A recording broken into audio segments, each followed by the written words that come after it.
the counsel of the true witness.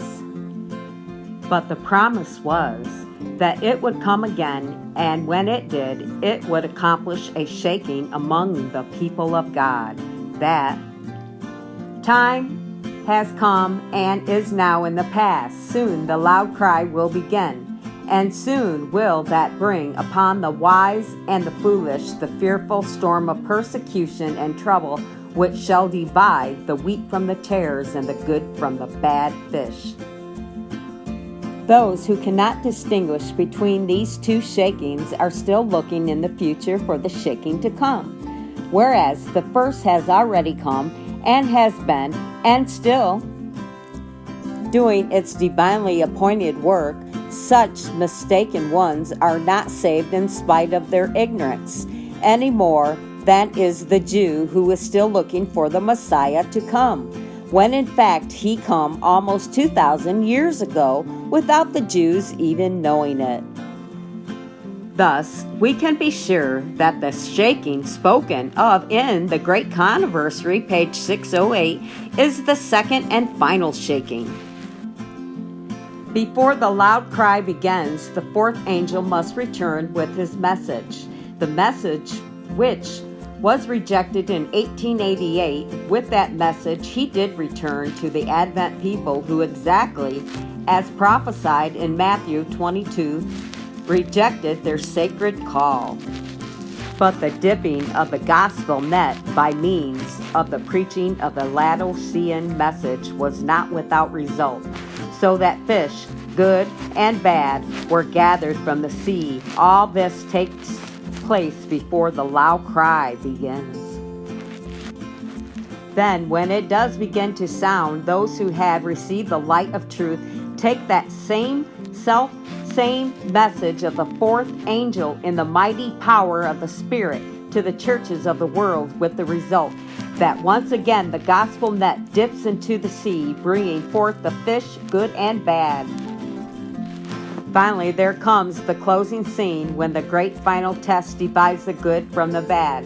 The lesson to be learned from this is that even though we have come out on the right side of every issue so far, this is not the guarantee to final victory. That great final test is still awaiting us. The majority of those who will be shaken out at this time will be those who have come in during the loud cry period. There will be some as well who will have joined the movement before the latter rain begins to fall. Some of these are already with the movement. They have done well so far and are more likely than many others to endure until the end. These are they who have successfully come through on the right side in the first shaking. But this is no guarantee they will emerge triumphantly from the great test, which produces the last all-purifying shaking. While those who come out on the right side of the first shaking must still pass the test which produces a second. Those who fail the first will have no part in the second. The parable of the fishing net confirms that there is nothing more certain than that. The majority of the Advent believers are shaken out when the Laodicean message comes to them, and thus do not and cannot figure again in a latter shaking. Fearful indeed will that time be. Then everything which can be shaken will be shaken, and only those who have the truth as a living principle in the heart will be able to stand. Satan will work his miracles to deceive. He will set up his powers as supreme. The church may appear as about to fall, but it does not fall. It remains, while the sinners in Zion will be sifted out, the shaft separated from the precious wheat.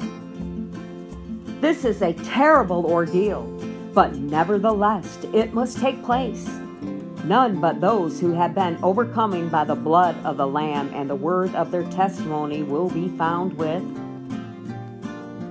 the loyal and true, without spot or stain of sin, without guile in their mouths, we must be divested of our self-righteousness and arrayed in the righteousness of Christ.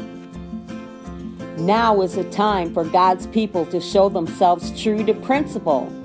When the religion of Christ is most held in contempt, when his law is most despised, then should our zeal be the warmest and our courage the firmest and the most. Unflinching, to stand in defense of truth and righteousness when the majority forsake us to fight the battles of the Lord. When champions are few, this will be our test. At this time, we must gather warmth from the coldness of others, courage from their cowardness, and loyalty from their treason. The nation will be on the side of the great rebel leader.